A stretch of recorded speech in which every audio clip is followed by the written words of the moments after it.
Hi. Welcome to comedy masters Vineesh. Thank you. Yes. എവിടെന്നാ വരുന്നത്? പാലക്കാട് പാലക്കാട്. പഠിക്കുകയാണ്. 10th. ഓക്കെ. ഫുട്ബോൾ ഒക്കെ കളിക്കുന്നുണ്ടോ? ഫുട്ബോൾ കളിച്ചിട്ടുണ്ടായിരുന്നു. ഇപ്പൊ 1 year ആയിട്ട് ഞാൻ ഫ്രീ സ്റ്റൈൽ മാത്രമാണ് പ്രാക്ടീസ് ചെയ്യുന്നത്. ഫ്രീ സ്റ്റൈലോ? അതായത് ബോൾ കൊണ്ട് സ്കിൽസ്. Okay fine. ടീച്ചർ അങ്ങനെ ഗുരു ആരെങ്കിലും സെൽഫ് പ്രാക്ടീസിങ് ആണ്. Okay fine. ശരി, അപ്പൊ നമുക്കത് കാണാം അല്ലേ? കാണാം.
Thank you. ഇതൊരു 1 year പ്രാക്ടീസ് ആണല്ലേ?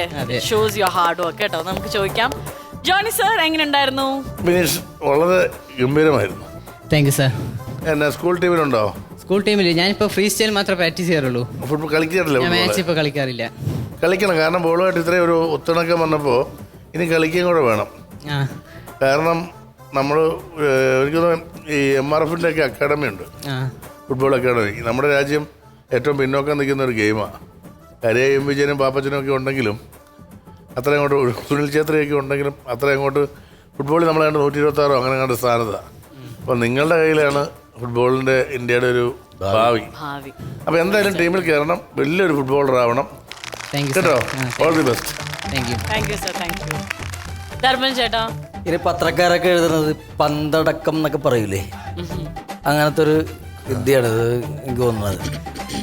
ഇത് തോളത്തിരുത്തുക, പുഞ്ചിക്കിരുത്തുക, കാലുകൊണ്ട് നോക്കുക, മറിക്കുക, തിരിക്കുക, ഞെട്ടിപ്പോയ ഒരു കാഴ്ചയാണ് നമ്മൾ കണ്ടത്. അതും 1 വർഷമായിട്ടുള്ളത് പ്രാക്ടീസ് തുടങ്ങിയെന്ന് പറഞ്ഞിട്ട് എനിക്ക് വിശ്വസിക്കാൻ പറ്റില്ല. കാരണം 1 വർഷം കൊണ്ട് ഇത്രയും ചെയ്യാൻ പറ്റുക എന്ന് പറഞ്ഞു കഴിഞ്ഞാൽ വലിയൊരു കാര്യമാണ്. എത്രയോ കാലത്തെ പ്രാക്ടീസ് വേണം ഇത് ചെയ്യാനായിട്ട്. ജോണി ചേട്ടൻ പറഞ്ഞ പോലെ നീ ഒരു ഫുട്ബോളറാകണം. അതുകൊണ്ട് ഫുട്ബോൾ വെച്ചിട്ട് ഇങ്ങനെ പ്രകടനം കാണിക്കുന്നതിന് ഉൾപ്പെടെ ഇത് തന്നെ കളിയിലും കാണിക്കാമല്ലോ. കളി കൊണ്ടിട്ട് ഗോൾ പോസ്റ്റിൻ്റെ അടുത്ത് കൊണ്ടൊക്കെ ഇത് കാണിച്ചു കഴിഞ്ഞിട്ട് ന്യൂട്രലിൽ ഗോളൊക്കെ അടിച്ചു കഴിഞ്ഞാലുണ്ടല്ലോ ഭയങ്കര രസമായിരിക്കും. ഇങ്ങനെയൊക്കെ എടുത്തിട്ട് കാലിൻ്റെ ഇടയിലൊക്കെ വെച്ചിട്ട് അങ്ങനെ ചെയ്യുന്നത് എതിർത്തും ഇങ്ങനെ നോക്കി നിൽക്കും.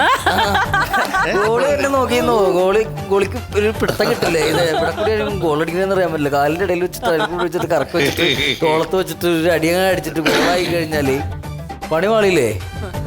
അപ്പോൾ അതും കൂടി ഒന്ന് പ്രാക്ടീസ് മുടങ്ങാതെ ഒരു ഫുട്ബോൾ അക്കാദമിയിൽ പോയിട്ടോ എവിടെയെങ്കിലും പോയിട്ട് അത് പ്രാക്ടീസ് ചെയ്ത് ഒരു നല്ല ഫുട്ബോളറായി മാറിക്കണ്ടാൽ നമ്മൾ നാളെ ഇപ്പം ഇവിടെ വന്ന് ഈ വേദിയിൽ പ്രാക്ടീസ് ചെയ്തല്ല, പെർഫോം ചെയ്തു. നാളെ നമ്മൾ പത്രങ്ങളിലൊക്കെ നിന്റെ പേര് വായിക്കാൻ ഇടവരട്ടെ എന്നാണ് ഞാൻ ദൈവത്തോട് പ്രാർത്ഥിക്കുന്നത്. Thank you sir. Thank you. മോനെ ശരിക്ക് വല്ലഭന് ബോളും ആയുധം എന്ന് പറഞ്ഞ പോലെ ഒരു അവസ്ഥ മോനെ വളരെ അഭിമാനിക്കുന്നു. കാരണം വെച്ചിട്ടുണ്ടെങ്കിൽ നമ്മുടെ നാട്ടിൽ ഇനിയിപ്പോൾ നമ്മൾ ഈ പറയുന്ന വിദേശ ചാനലുകളിൽ ഇത്തരത്തിലുള്ള അത്ഭുതങ്ങൾ കാണുമ്പോൾ ഇത് ഞങ്ങളുടെ നാട്ടിലെ പയ്യനും കാണിക്കുന്നത് നമുക്ക് പറയാലോ. Great. Thank you so much.